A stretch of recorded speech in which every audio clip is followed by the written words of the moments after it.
雨月物語。白峰。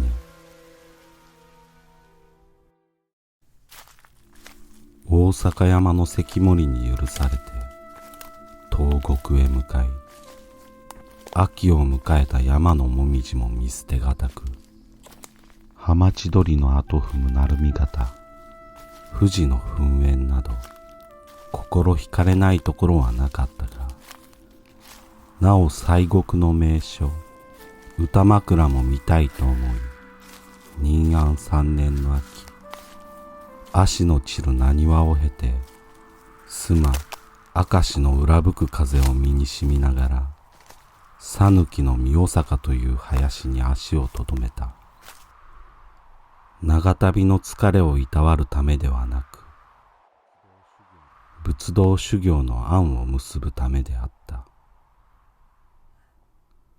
この里に近い白峰というところに崇徳院の墓があると聞き知り、拝み参ろうと思い、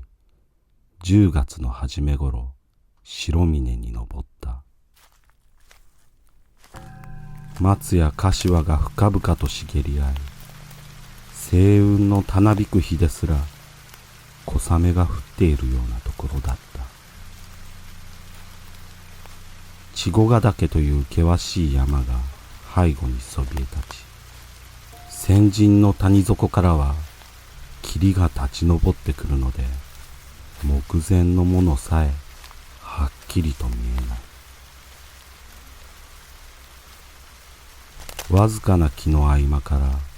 土が高く盛られた場所に3段に積み重ねられた石が見えた。野いばらやつる草にすっかり埋もれ、裏悲しく見える。これが崇徳院の墓だろうかと心が騒ぎ、夢うつつとも知れないほどであった。院に実際にお目にかかったのは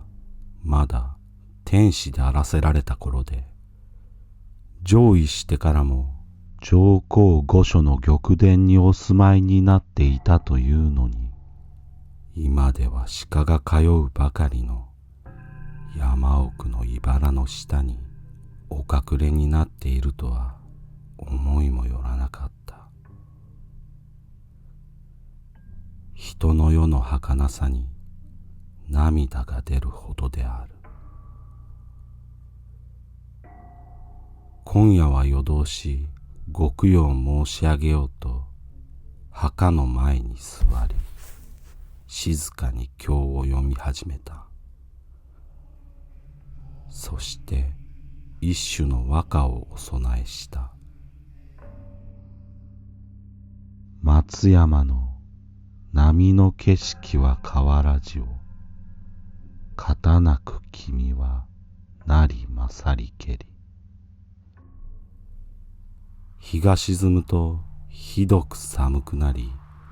骨の髄まで冷える。月明かりを遮る木立の闇に心わびしく、眠るともなくうとうととしていると、西行、西行と呼ぶ声がする。目を開き透かし見ると、背が高く痩せ衰えた異形の人影がこちらに向かって立っている。西行は、そこにいるのは誰だと尋ねた。するとその人影は、その方が読んだ和歌に変化を申そうと思ってきたのだ。松山の波に流れて腰船の、やがて虚しくなりにけるかな。よく来てくれた。と答えた。西行はそれが陰の亡霊だと悟り、地に這いし、涙を流しながら言った。それにしてもなぜ、このようにお迷いになられるのですか。成仏されずに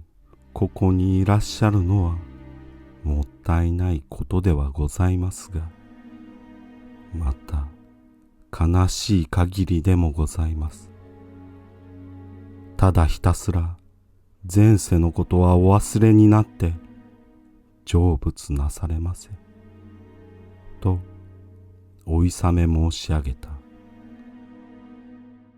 陰は声高に笑った。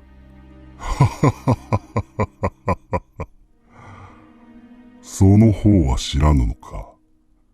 近頃の世の乱れは我が仕業である。生前から魔道に心を打ち込み、平治の乱を起こさせ、死んだ後もなお朝廷にたたりをなしている。よく見ているがよい。やがて天下に大乱を生じさせようぞ。と言った。西行はこの言葉を聞いて涙を抑えながら、これは浅ましいお考えを。君は元来王道の道を歩んでいたはず。ではそもそもあのご謀反は天の教えに反しないと思われてなされたのですか。あるいはご自分の私欲からなされたのですか。ぜひお教えください。と申し上げた。すると陰は顔色を変えて、よく聞け。定義とは人としての極みである。もしこれを上に立つ天使から人道を乱すときは、天の命に応じ、民の望みに従ってこれを打つのが道理である。そもそも父鳥羽院の命で上位したが、それを見ても何の罪もない陳の欲が深いとは言えまい。若い帝が亡くなった後も、我が息子が帝位につくべきものを美福門院の妬みに妨げられ、息子も帝位を奪われた。人の徳を選ばずに行為のことを後宮に相談して決めたのが父の過ちであった。だが父がご存命のうちは孝行と思い誠意を尽くし不平を言わなかったが、亡くなった後はそうもしておられず、兵を挙げることを決意したのだ。帝位に相ふさわしい我が身として、乱れた世を正そうとするは、道理に背いたことではない。その方は、出家して仏に溺れ、成仏しようとの私利私欲から、人の道を仏の教えに混ぜて説明し、真に説くとはけしからぬ。と声を荒げていった。西行は恐れることなく座を進め、君のおっしゃるところは人道の理にかなっているように見えますが、やはり人の欲情、煩悩の域からは脱してはおりませぬ。我が国の昔においても、王神天皇の亡くなった後、兄弟の天子は皇位を譲り合い、弟君は生きながらえて天下に災いをなすよりはとご自害なされ、兄君がやむなく帝位に就かれました。そこに人の欲はございません。また中国の州のはじめ、武王は臣下の身でありながら、主君の暴虐に憤り、これを討ち取り、民を安らかにした。と、仁を軽んじ、義に外れた一人の人間を成敗しただけだと、孟子という書にそうあるそうです。官土の書でこの孟子の書だけはまだ我が国に渡ってきておりません。このような小賢しい教えを八百万の神々が心配なされて神風を吹かせ船を沈ませているからだと言います。司教にも兄弟で争っていても外からの恥ずかしめは協力して防げとそうあるではないですか。それを兄弟の愛を忘れ、その上父君がお隠れになりご遺体のまだ冷えないうちに挙兵されるとは不幸の罪、これに増すものはござりません。昨日までは君をお慕いしていても今日はたちまち仇敵となります。ですから本意も遂げられずに古来例のないほどの刑罰を受けられてこの辺境の地でお亡くなりになられたのです。この上はただ恨みをお忘れになって極楽浄土に成仏することこそが願わしいことなのです。とはばかることなく申し上げた。院は長いため息をついていった。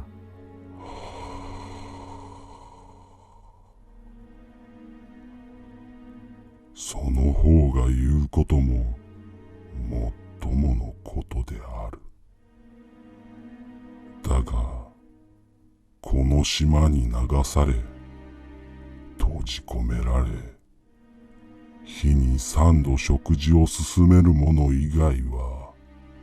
使える者もいない。ただ夜空を飛ぶ狩りが枕近くに訪れるのを聞けば都に飛んでいくのかと思えて暁に聞こえる千鳥の騒ぐ音も物思いの種となるだけだ。カラスの頭が白くなろうとも陳が都に帰れる日は来ないのだから。きっとこのまま海辺をさまよう鬼となってしまうのだろう。ひとえに来世のためにと五分の大状況を写経し、我が身はこの荒い袖朽ちるともせめて筆跡だけは都に入れてほしいと和歌と共に送ったが、浜千鳥屋とは都に通えども三輪松山に根をのみぞなく。兄の筆跡でさえも受け入れられぬという帝の御心は永久に忘れられぬ恨みである。そこでこの今日を魔導に願い恨みを晴らさんと地で願文を書き、それを経とともに死との海に沈めて後は人目を避け深く閉じこもり、ひとえに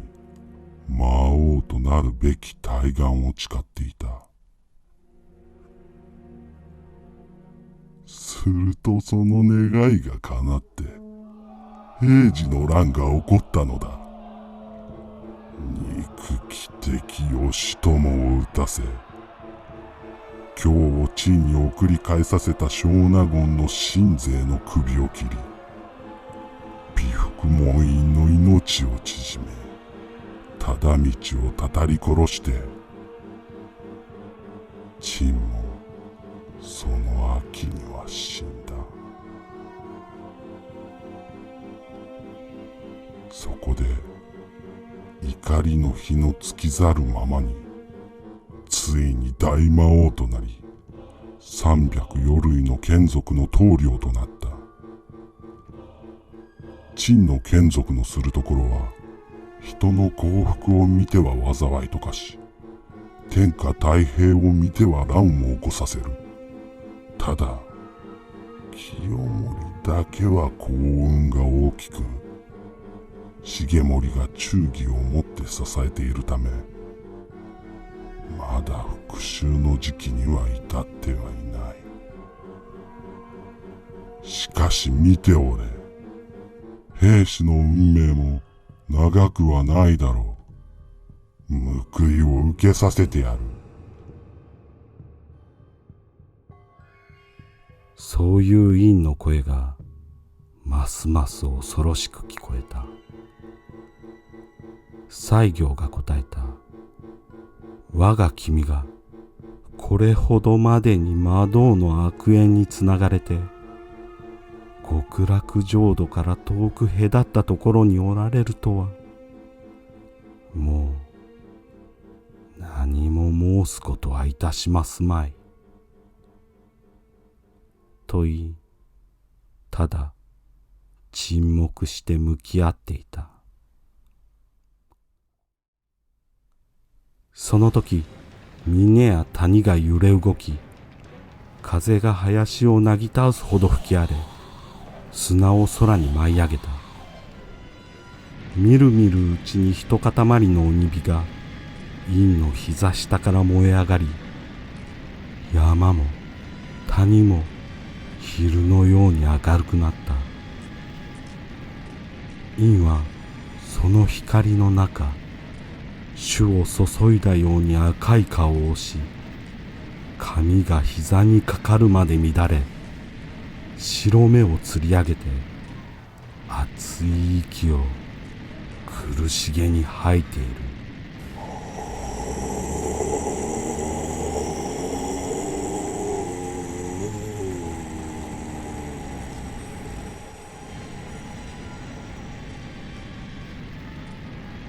柿色のくすんだ衣をまとい、爪は獣のように伸びて、魔王のごとく浅ましく恐ろしい姿で空に向かって相模、相模と叫ぶと、それに応えてトビのような化け鳥が飛んできて、陰の前にひれ伏し、お言葉を待った。なぜ早く重盛の命を奪い、後白河上皇と清盛を苦しめないのか。と言うと、化け鳥は答えた。後白河上皇の幸運は未だ尽きておりません。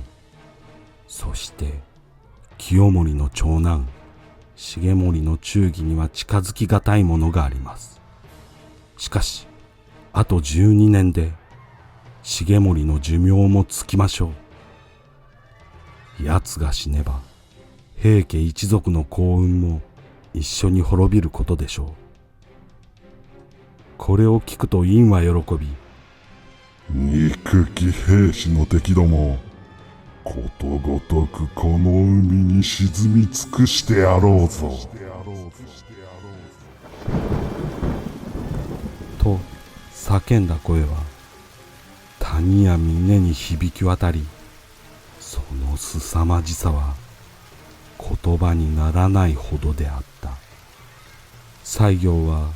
この浅ましさを見て涙を抑えることも忘れ、再び一種の和歌を詠んだ。よしや君、昔の玉のとことてもかからん後は何に交わせん。